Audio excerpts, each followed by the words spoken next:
how big is a trillion? It's a mind-bogglingly large figure to imagine. In fact, 2 trillion is what we're talking about. 2 trillion is 2 followed by 12 zeros. To give you some idea of what 2 trillion looks like, 1,000 seconds, now this is testing my maths, but I think this is right. 1,000 seconds is about 2.5 minutes. 1,000,000 seconds is about 11.5 days. 1 billion seconds is about 30 years. And a trillion seconds is almost 32,000 years. So 2 trillion seconds is 64,000 years. Remember, 1 million seconds, 11.5 days. So 2 trillion pounds is what we're talking about. That is the size of the national debt. 2 trillion pounds and growing. And as the billions of pounds spent trying to shore up the economy in the as a result of the coronavirus outbreak, they all keep adding to what the country eventually owes. Now, before the financial crisis hit in 2007, national debt, the total amount the country owed, was around 40% of the total size of the economy. It is now 100%.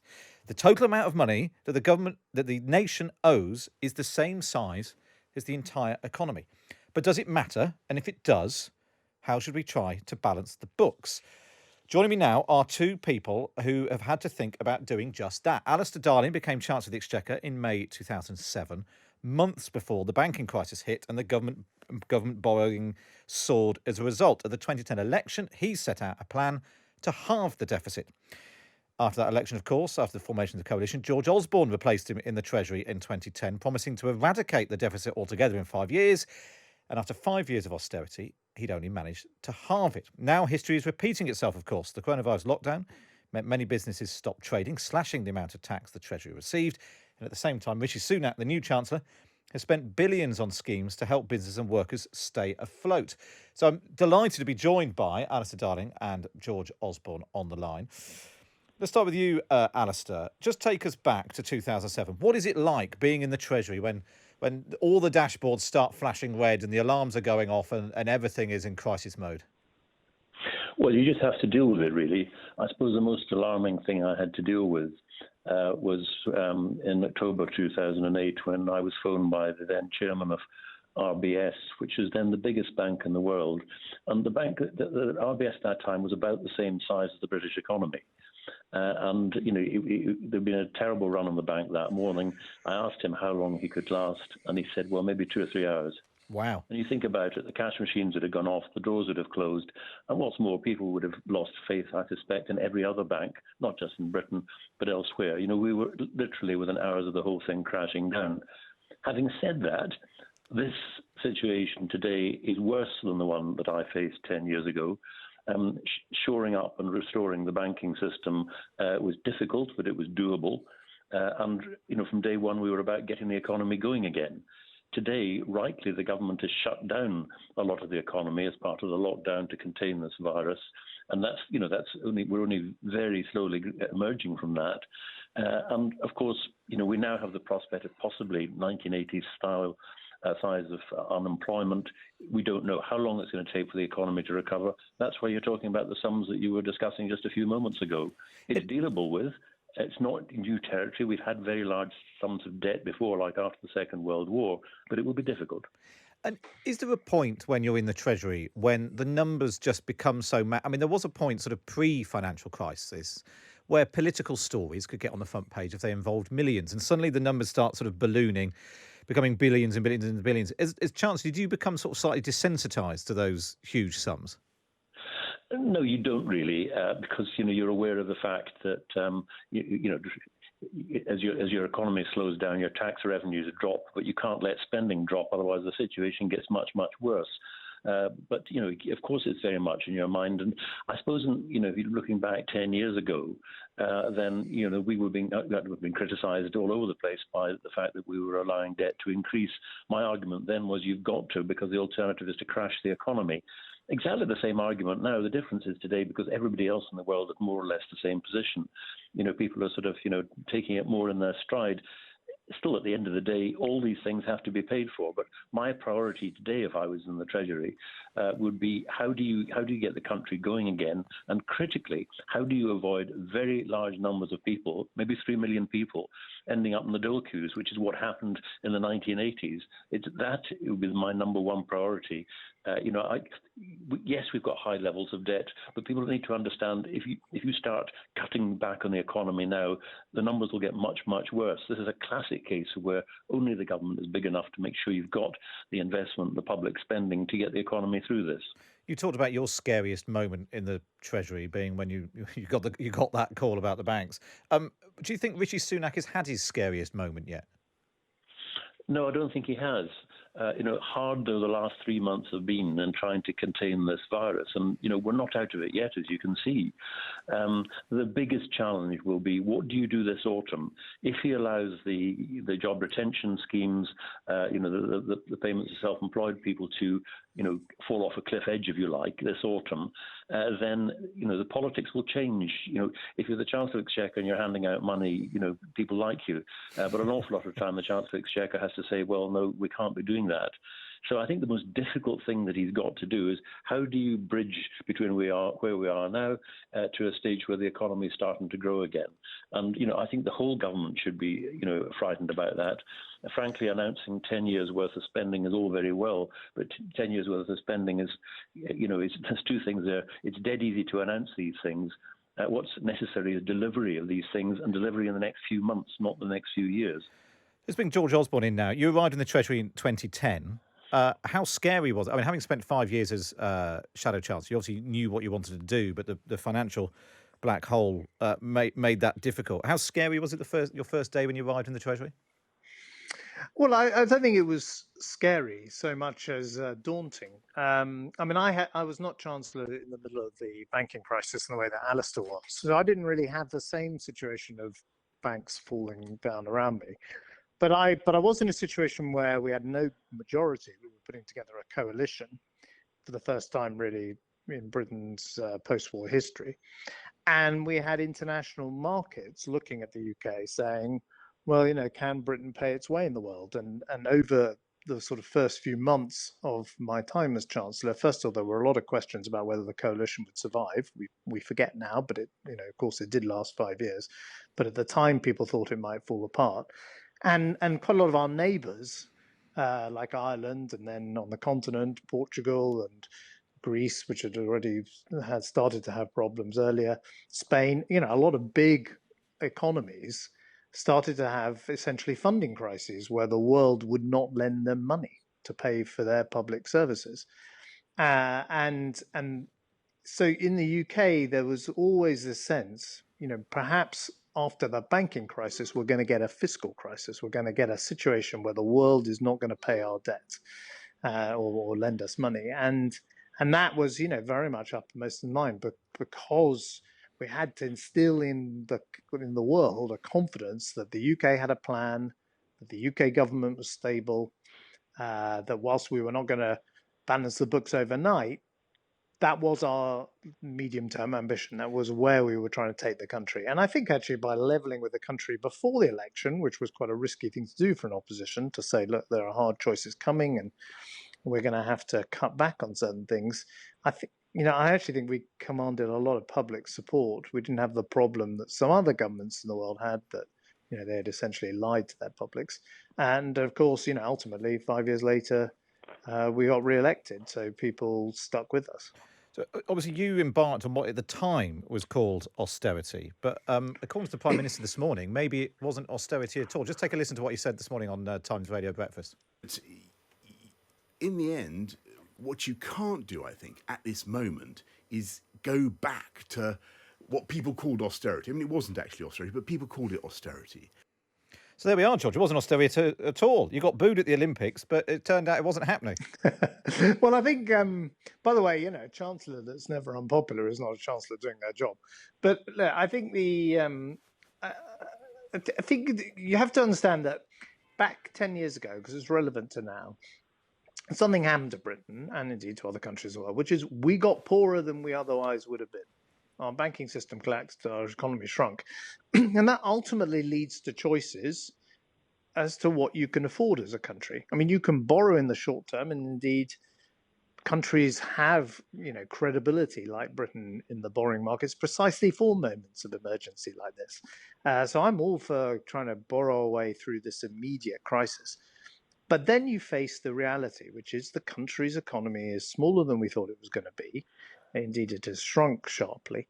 And some of that will come back, some of that will bounce back, some of it never will, and will be sort of permanently lost. And you then have to make a decision, which is, how are you going to cut the cloth? Are you going to, if you want to pay for more public services, fine, but then you have to ask people for more taxes. Or if you don't want to raise taxes on people, then you can't afford the more public services. I mean, that ultimately is the choice. And yes, in the kind of day-to-day of politics and in the questions about how much you can borrow, you can sort of essentially delay some of those decisions. But they basically are the bread and butter of politics. But how do you feel? How much you tax and how much you spend, and the country, very sadly, is poorer than we thought it was going to be because of this virus. George, how do you feel now that you did all that? You took those unpopular decisions to try and balance the books. It obviously took much longer than you'd originally set out. And now senior members of the Conservative Party seem to be saying, oh, no, it either didn't happen or we shouldn't have done it and we don't need to return to that. How do you feel about that, them sort of distancing themselves from what you did? Well, no, I don't. Fun if I don't particularly feel like that. I think, as it happens, most of the big changes in our country in the last 10 years were undertaken by the government that I was part of under David Cameron. And all the things that they laud at the moment, like school reform and, until very recently getting people into work, were due to the actions of that government. So did Boris Johnson ever lobby you against? Austerity is a consequence. It's not, it's not a deliberate act of policy. It's a consequence of an economic crash. And here, I mean, I'm a bit more optimistic than Alistair. I don't think it is necessarily as bad as the banking crash. And I think there's a prospect that we can recover much more quickly than we did from a wide, very endemic problem in our credit system. But I definitely think we're going to be faced with some harder choices down the road about, how we recover. And ultimately, government's got to lead. And Boris Johnson obviously now doesn't even want to use the word austerity. When you were making all of those decisions, he was Labour. He was not Labour. He was Mayor of London. Did he lobby you against it now, or do you think he's a late convert to the cause of opposing austerity? No, to be honest, Boris Johnson and I work very well together. I would see him regularly, and we would work out the London budget. And I got. In the end, people laughed that I put on that high-vis jacket a lot, and I now notice that's like the uniform of the current government. It's because I was seeking to convey a real thing, which was we were looking for ways we could permanently boost the capacity of the economy, make Britain a go-to place for investment, and that it did involve spending money, including with Boris Johnson on things like new tube lines and new developments in the Olympic Park and so on. And the result of the credible plan to deal with the debts, alongside making Britain very attractive to business investment and putting money into infrastructure, was that Britain had a quicker recovery from the financial crash than any other G7 country, and more jobs were created under that government I was part of than any other British government in history. And Alistair is completely right. There's a potential jobs crisis here. See, it's government's got to create the conditions in which businesses can create the jobs. It can't think that it can create the jobs alone. Okay, well, let's look now then at what might happen next, if you like. This YouGov poll for Times Radio does seem to show a big shift in public attitudes. 47% now back tax rises, up from 30% in 2009. Support for dealing with the deficit through spending cuts has almost halved to just 27%. Alistair, do you think that has the public moved to the left? Is it just that we don't want to go through austerity again? Has there been a big shift, do you think, in the attitudes to public tax and spend? Well, I'd be cautious about it, actually. People's enthusiasm for paying taxes tends to fade if they think they're going to be paying them. And equally, I've said before, the only truly popular tax is one that somebody else is paying. I think, though, the public is not in the mood, either economically or politically, to go back to what is referred to generally as austerity. Now, austerity, it wasn't an economic concept; it was a political phenomenon, if you like. But what basically people are wanting is hope. They're hoping that that we can get through this and that things can get better. But as George has said, the economy's taken quite a big hit. And one point I'd make in relation to the job creation of the last 10 years, an awful lot of jobs were created in the hospitality and retail sector. Now, that's the one sector of the two sectors of the economy that, where there's big question marks as to whether or not we can get back to where we were. So I think we need to be cautious about that. And on the subject of tax, err on the side of caution here and be prepared for that. And if things are better than we thought, well, it's good and well. But I think as far as the public reaction is concerned, the public mood, I think, is for the government to do what's necessary, yes, along with the private sector, but to do what's necessary to get through this. But at the end of the day, our economy is going to be smaller. Nobody's mentioned the dreaded Brexit word, but I'm afraid that's coming along too. Most independent forecasters say that's going to cause another hit to the economy, depending whether we get a deal or not. So there's an awful lot to negotiate our way through. But I'm always cautious of opinion polls, and this one's no exception, really. Just on the subject of tax, obviously, when you were Chancellor, Alistair, you cut VAT from 17.5% to 15% in 2008. George, you put it back up to 20%. There's talk of a rate cut now, possibly, to sort of stimulate the economy. Where do you both stand on that? What should be the correct level of VAT? Start with you first, Alistair, just quickly, and then we'll take George. Well, remember, what I did was a temporary cut to boost spending. I've said before that I still think the Chancellor's got to consider that. Obviously, the timing is important because if people can't actually or won't go into shops, then the effect would be less marked than perhaps otherwise. But I think what you're looking at are various measures. You shouldn't just look at this. This isn't a single thing that would sort everything out. When we did it, we did the scrappage scheme for old cars. We did the time to pay for tax and so on, which the government has done again today. What I prefer the government to be doing is to look at projects that you can get underway quickly. And there was a report out last week by the Policy Exchange that suggested that an awful lot of these decisions could be taken at a regional level for the smaller type projects. Shovel ready is the word we keep using, of course. George, what do you think should happen to VAT, or is it not a big issue for you? I think to be honest, I think cutting VAT is a waste of money for the government. I don't feel particularly strongly about it. If they want to do it, fine. But it's not going to, our problem is not that things are too expensive in the shops, right? You go to the shops, those that are open, they're heavily discounting at the moment. That's not the issue.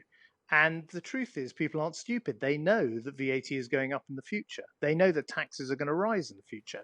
Alistair, it was a temporary tax cut, but we all knew, not least, in fact, because some Treasury documents leaked at the time, that the Labour government was planning to increase VAT in the future. And of course, when I came in as part of the coalition, I increased VAT. So people are, they know that the country's poorer, that many families are poorer. They're saving money. They're worried about their jobs. They're not. It's what's sort of holding people back is not the level of VAT. And I personally, if I was Chancellor, if I had that money available, and it's pretty expensive to cut VAT, I would use that money as a sort of one-off summer money because it's temporary to do the things that we need to do on our infrastructure and our roads and all of that. And get going. At least then you have something concrete. At least have some prospect of being built in the next couple of years. Nothing is shovel ready in this country, but at least there are things you can do: repairs to roads, repairs to school buildings, and the like. The government's talking about at the moment. For my money, it's a better use of that cash. I'd like to talk about relations between number 10 and number 11. There's been a lot of stuff over the past couple of days about Boris Johnson and Rishi Sunak barbecuing together, playing table football and all that sort of stuff. But if you look at the messages, there is a difference, it seems. The Chancellor seems to want a short, sharp stimulus followed by possibly more difficult decisions in the autumn, or the PM just wants to no austerity, let's get spending. How important is the relationship between the Prime Minister and the Chancellor? Let's start with you, Alice. It's fair to say your relationship with number 10 wasn't always great. You had the forces of hell unleashed on you. How important is that relationship? Well, it's very important because arguably it's two of the most important jobs in any government. So you do need to have a good working relationship and a shared purpose and destiny, if you like. But did you feel you had a shared purpose and destiny with Gordon Brown? That relationship hasn't worked out, I think. Did you feel you had a shared purpose and destiny when you were working for Gordon Brown? Yeah, for the most part, we did. In dealing with the financial crisis and its fallout. But I think all government relationships matter, and it appears from the stuff you're getting today. Johnson is ever the optimist. Whether or not it's grounded in reality, we don't know. And naturally, the Chancellor has got to think about, yes, how do we get the economy through the difficult times just now? But then, at some stage, you need to set out a plan, even though my guess is it will take a long time, several years before, we get through this and all the economic fallout from it. What about you, George? Downing Street sources tell us Boris Johnson and Rishi Sunak are seeking to model themselves on Cameron and Osborne. Because you got on so well. Was there ever a time when one of you wanted to cut or tax something and the other one strongly opposed it?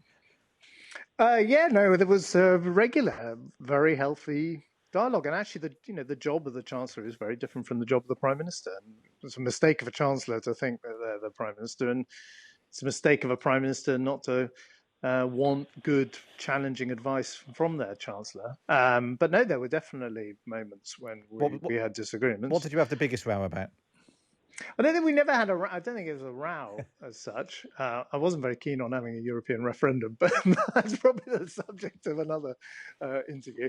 Look, in the end, we had a particular friendship and a closeness born of trust and born of the fact that we did, I wasn't sort of bitter or jealous that I wasn't the Prime Minister, and he also had huge respect and was prepared to give me the time of day.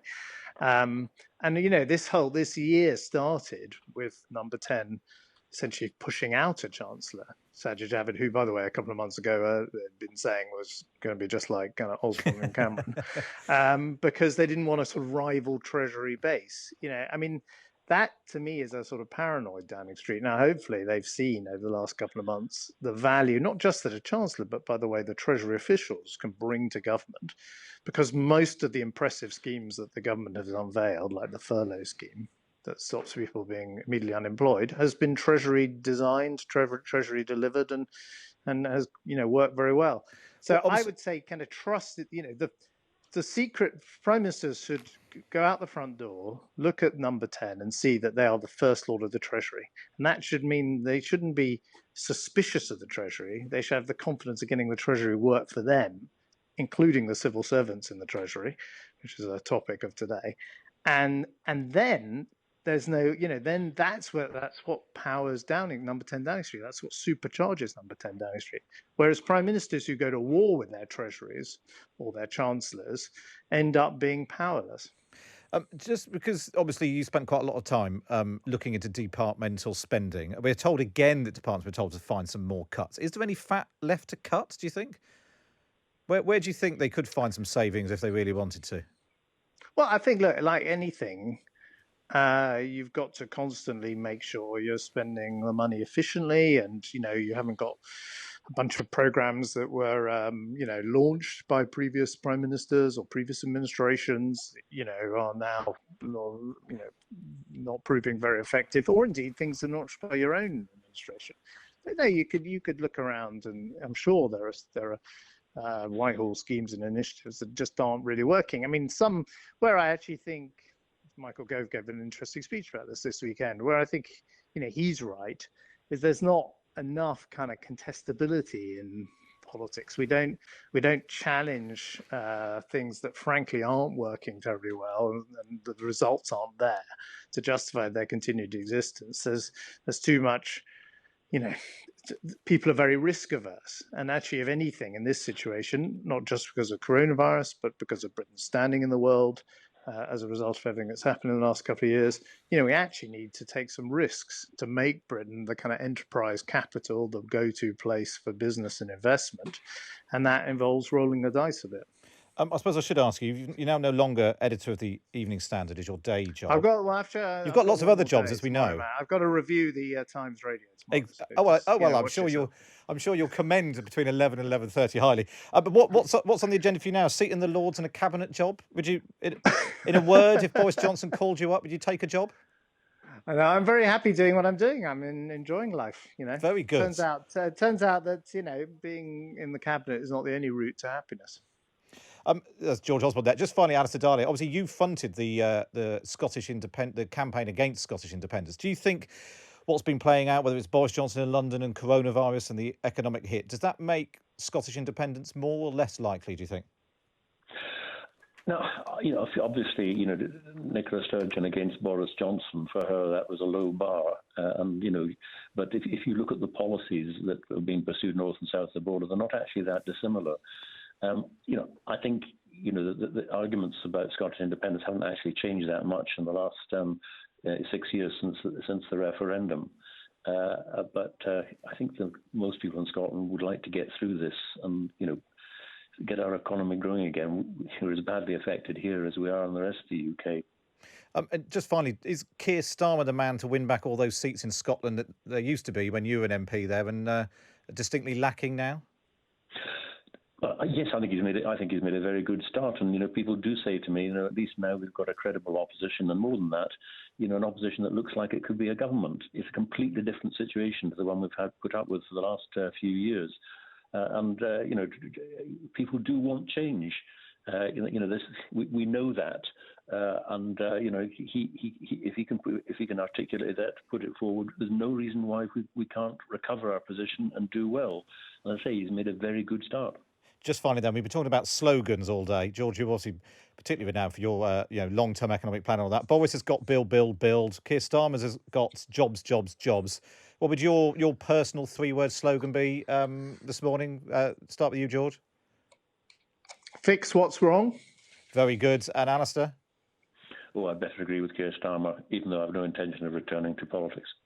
Oh, well, there we are. But it's nice to have you back anyway. It's nice to have that, to draw on your experience, and you can speak more freely. That's George Osborne and Alistair Darling, two former chancellors, talking us through how on earth Rishi Sunak deals with the economic crisis.